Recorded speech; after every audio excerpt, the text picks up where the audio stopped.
सभी को नमस्कार। यदि हम ज़िला कांगड़ा के अंदर कोविड की स्टेटस की बात करें, तो इस समय हमारे पास 982 पॉजिटिव केसेज़ हैं पूरे ज़िले के अंदर, जिसके अंदर 7 केसेज़ हैं जो हमारे हॉस्पिटलाइज्ड हैं और ऑन ऑक्सीजन हैं। तो ये लगभग जो परसेंटेज है 0.7% है हॉस्पिटलाइजेशन की, जो इस वेव के अंदर देखी जा रही है, जबकि पुरानी जो फर्स्ट और सेकंड वेव थी, उसमें जो हॉस्पिटलाइजेशन थी वो 5 से 10% के बीच में फॉल कर रही थी। और ज़िला कांगड़ा के अंदर इस समय जो हमारे हॉस्पिटल्स हैं, उसमें जो डॉक्टर आरपीजीएमसी टांडा, जो हमारा डीसीएचसी परौर और साथ में सिविल हॉस्पिटल नूरपुर है, ये इस समय कोविड के लिए एक्टिव है। और साथ ही साथ जो ज़िला कांगड़ा के अंदर ग्रेडेड रिस्पांस एक्शन प्लान बनाया गया है, उसके तहत एज एंड व्हेन हमें और हॉस्पिटल्स की ज़रूरत पड़ेगी, जब इन हॉस्पिटल्स के अंदर ऑक्यूपेंसी एक सर्टेन लिमिट को ब्रीच करेगी, तो हम और हॉस्पिटल्स एक्टिवेट करेंगे। और लगभग 1200-1300 के आसपास हमारे इस समय बेड्स जो ऑक्सीजन युक्त है पूरे ज़िले के अंदर, वो तैयार हैं। और हम कुछ लेटेस्ट रिस्ट्रिक्शंस की अगर हम बात करें, तो कल जो स्टेट लेवल से डायरेक्शंस आई थी, उसके एवज में आज जिला कांगड़ा के अंदर भी कुछ डायरेक्शंस को नोटिफाई किया गया है। सबसे पहले जो स्कूल्स और अदर एजुकेशनल इंस्टीट्यूशंस हैं उनको बंद किया गया है 26 तारीख तक। उसके अतिरिक्त जो जितने भी हमारे ऑफिसेज हैं, चाहे वो स्टेट गवर्नमेंट के हो, सेंट्रल गवर्नमेंट के हो, ऑटोनोमस बॉडीज के हों, पीएसयूज के हों, उनको 5 डेज वीक किया गया है।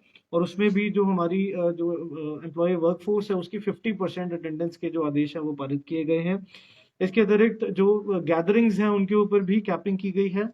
जो हमारी इंडोर गैदरिंग्स हैं वो 50% या 100, जो भी इसमें से कम हो, और जो आउटडोर गैदरिंग्स हैं वो 50% या 300, इनमें से जो भी कम हो उनको अपना जो लिमिट किया गया है।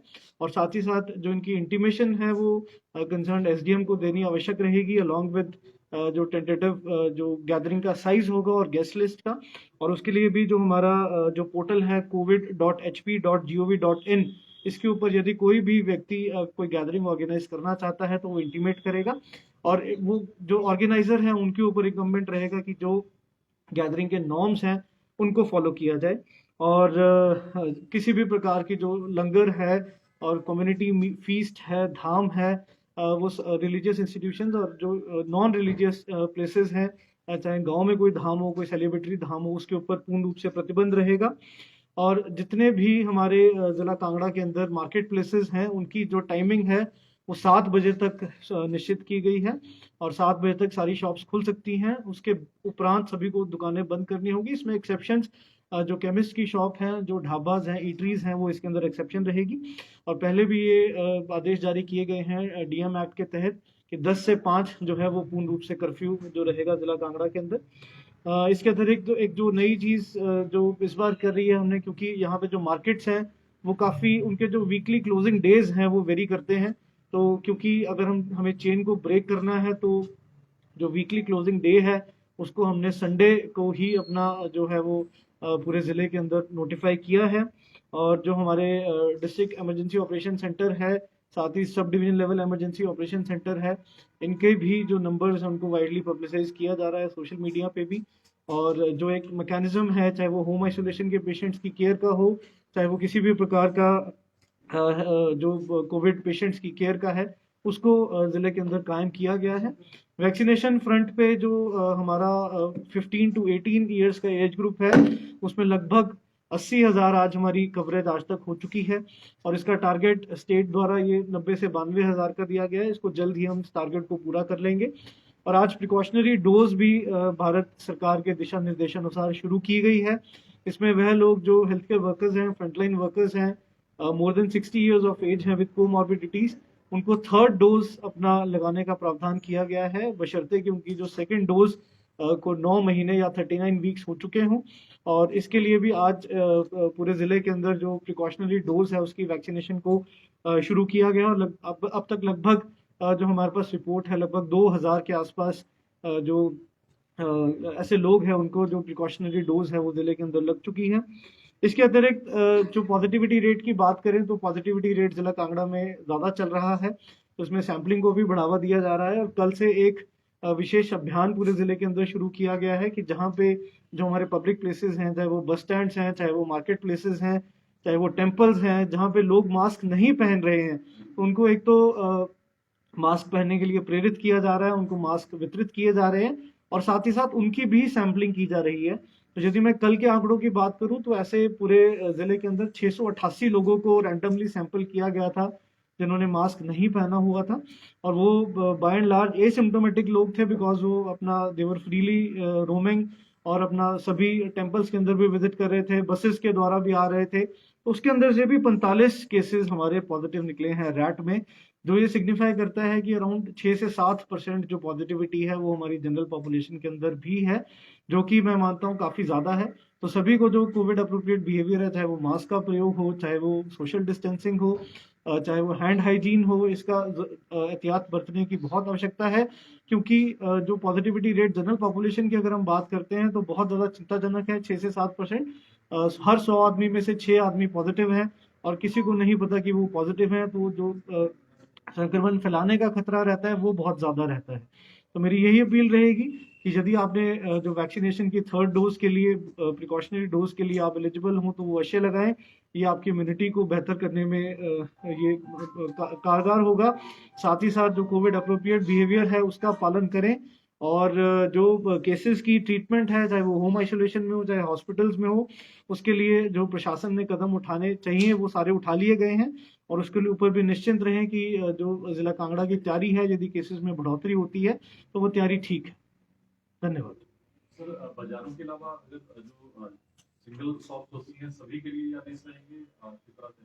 देखिए, जो सिंगल शॉप्स है उनके लिए भी 7 बजे के आदेश हैं, और सिर्फ एग्जाम्पशन केमिस्ट शॉप और जो हमारे ईटरीज हैं उनकी एग्जाम्पशन की गई।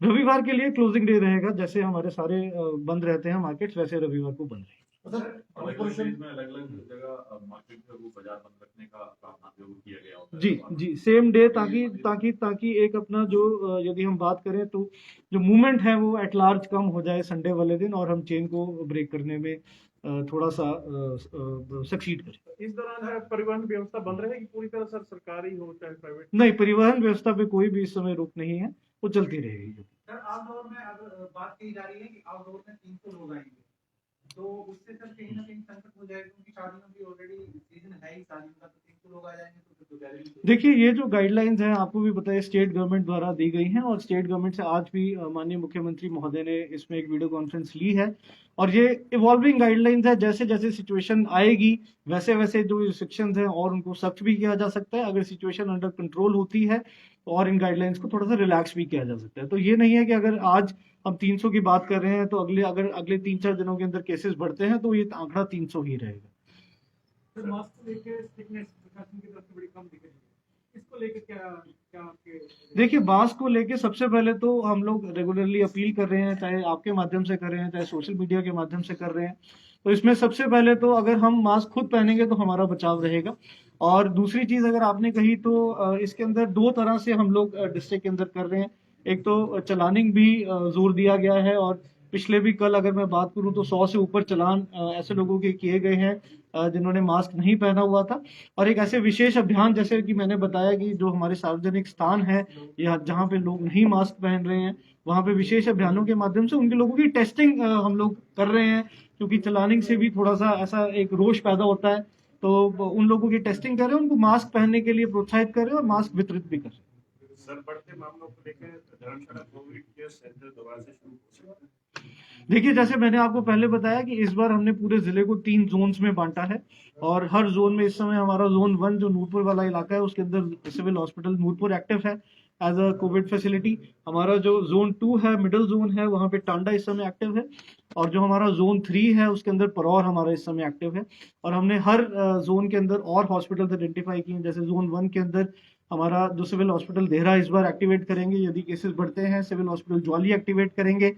सिविल हॉस्पिटल इंदौरा के अंदर भी हम एक मेकशिफ्ट फैसिलिटी टोटली CSR के माध्यम से कर रहे हैं, वहाँ पे कंटेनर बेस्ड सिस्टम कर रहे हैं। कंटेनर्स भी विशाखापट्टनम में हमें प्राप्त हो चुके हैं और उनको जल्दी ही यहाँ पे शिप किया जा रहा है। इसी प्रकार जो जोन 2 है इसमें हमारा जोनल हॉस्पिटल धर्मशाला है। जोन 3 के अंदर हमारा जो CH पालमपुर है उसके 2 फ्लोर्स अगले 2 से 3 दिन के अंदर एक्टिवेट हो जाएंगे। उसके अंदर ऑक्सीजन जो 100 बेड्स की सुविधा इस बार हमने क्रिएट की है। इसके अतिरिक्त हमारा पपरोला की फैसिलिटी है। तो हमारा ये जो प्लान है इस बार बड़ा ही साइंटिफिक और डिसेंट्रलाइज प्लान रहेगा। जहां जहां आवश्यकता पड़ेगी वहां वहां अपना जो हॉस्पिटल उनको एक्टिवेट किया। सर, अभी स्थिति क्या है? जो लोग बीमार हो रहे हैं, कोविड से संक्रमित हो रहे हैं, उनकी स्थिति क्या है? हॉस्पिटल में है ज्यादातर लोग या घरों में हैं? देखिए, जैसे मैंने पहले बताया, इस समय हमारे जिले में 982 एक्टिव केसेस हैं, जिसके अंदर सिर्फ 7 केसेस ऐसे हैं जो अपना जो हॉस्पिटल के अंदर है और ऑक्सीजन पे हैं। तो ये जो हॉस्पिटलाइजेशन रेट है 0.7%, ये पहली और दूसरी वेव की तुलना में बहुत कम है। परंतु फिर भी जो एक एहतियात है और एक जो हमारी प्रिकॉशंस हैं वो बरतने की बहुत आवश्यकता है, ताकि क्योंकि इस बार कहा जा रहा है क्योंकि ये वेव जो है, ये जो वेरिएंट है, ये 3 गुना ज़्यादा इन्फेक्शियस है अगर हम बात करें पिछले वेरिएंट्स के मुकाबले। तो जो एक्टिव केसेस हैं उनका नंबर ज़्यादा होने की आशंका है, तो इसलिए हॉस्पिटल्स पे भी लोड आने वाले दिनों में बढ़ सकता है। सर, दूसरी लहर में आईसीयू बेड की काफी कमी देखने को मिली थी, तो क्या तीसरी लहर को लेकर आईसीयू बेड्स की भी डिमांड की गई है? क्योंकि अभी तक जानकारी के अनुसार 60 ही आईसीयू बेड्स हैं जो कांगड़ा जिला में उपलब्ध है। नहीं, देखिए, इसमें जो दूसरी लहर में आप बात कर रहे हैं, उस समय ऑक्सीजन बेड्स की जो शॉर्टेज थी वो ज़्यादा थी रादर देन आईसीयू बेड्स। और इस वेव की जो अभी तक की जो अभी तक देखने में आ रहा है, उस समय वेंटिलेटर्स पे नहीं जा रहे हैं पेशेंट, उनको माइल्ड या मॉडरेट ऑक्सीजन के बाद वो ठीक हो रहे हैं। तो ऑक्सीजन बेड्स की दूसरी वेव की यदि हम बात करें तो जिला कांगड़ा के अंदर लगभग 800 बेड थे, और तीसरी वेव अब जब अगर हम आती है और हमारे पास लगभग 1200 से 1300 बेड्स की व्यवस्था इस बार सरकारी सेक्टर के अंदर है, तो मैं ये मानता हूँ कि ये जो संख्या है, और यदि इससे अतिरिक्त भी ज़रूरत पड़ेगी तो हम और भी जो फैसिलिटीज़ हैं उनको कोविड में बदलने के लिए हमारे पास पूरा जो तैयारी है उसको 1-2 दिन के अंदर ही हम बेड्स की जो स्ट्रेंथ है उसको एस्केलेट कर सकेंगे। तो नए ऑक्सीजन प्लांट भी एस्टेब्लिश किया है। जी, नए ऑक्सीजन प्लांट हमारा जो पीएसए प्लांट नूरपुर है वो that is totally functional now. Dehra के अंदर जो हमारा ऑक्सीजन प्लांट है, वहाँ पे भी अपना जो प्लांट है इंस्टॉल कर लिया गया है। वहाँ पे ट्रांसफार्मर का कार्य इस समय चल रहा है, वो हमने सीएसआर के माध्यम से क्लब महिंद्रा से उसको डोनेट करवाया था। और जो हमारा ज्वाली के अंदर पीएसए प्लांट है वो एचडीएफसी के माध्यम से हमने डोनेट करवाया है। और हमारा पालमपुर का पीएसए प्लांट टोटली फंक्शनल है। जो पपरोला का पीएसए प्लांट है उसमें ऑक्सीजन जो प्रेशर डिप है उसकी समस्या आ रही है, और उसको लेके आज भी अपना जो टेक्निकल टीम है उसको कहा गया है विजिट करे। परंतु ये सारी जो फैसिलिटीज़ हैं ये सिलेंडर्स पे तो चलने के लिए पूर्ण रूप से तैयार ही हैं। और धर्मशाला के अंदर भी हमारा पहले 300 एलपीएम का प्लांट था, जिसकी हमने अभी रिसेंटली उसकी ऑगमेंटेशन करके उसको 800 एलपीएम का कर दिया है। तो ऑक्सीजन की जो व्यवस्था है वो भी इस बार ठीक है, और ऐसा नहीं हम फोर्सी कर रहे हैं कि ऑक्सीजन की कोई डेफिशिएंसी रहेगी। टांडा में प्लांट लगा हुआ है, वहाँ पे कुछ इश्यूज हैं उस प्लांट के लेके, उसके लिए भी टेक्निकल टीम जो है वो विजिट कर रही है। सर, बाहर से आने वाले पर्यटकों और होटल्स के लिए भी कोई गाइडलाइन? देखिए, इसमें जो डीटीडीओ के माध्यम से हमने यही कहा है कि जो होटल्स में जितना भी स्टाफ कार्य कर रहा है उनकी एक तो जो डबल वैक्सीनेशन है वो तो क्योंकि मैक्सिमम हो चुकी है, तो उसको अगर कोई बचा हो तो उसको इंश्योर करें, और बाकी एक रैंडम सैम्पलिंग भी जो हमारे हॉस्पिटैलिटी इंडस्ट्री है उसके अंदर चलती रहे, ताकि यदि कोई ऐसा पॉजिटिव होता है उसको टाइमली डिटेक्ट करें और उसको आइसोलेट करें। सर, ये जो इस बार का जो संक्रमण है ये पिछले सालों से क्या भारी है? देखिए, भारी जो वर्ड ओवर जो ट्रेंड्स हैं, जो नंबर्स की बात की जा रही है, नंबर्स ज़्यादा होंगे, परंतु सिवियरिटी जो है जैसे हमें भी देखने को मिल रहा है ओनली 0.7% हॉस्पिटलाइजेशन है। तो हो सकता है कि जिन लोगों को हॉस्पिटल व्यवस्था की ज़रूरत हो वो कम होंगे, और 95% से ऊपर जो लोग इस वायरस से संक्रमित होंगे वो होम आइसोलेशन के अंदर ही ठीक हो जाएंगे।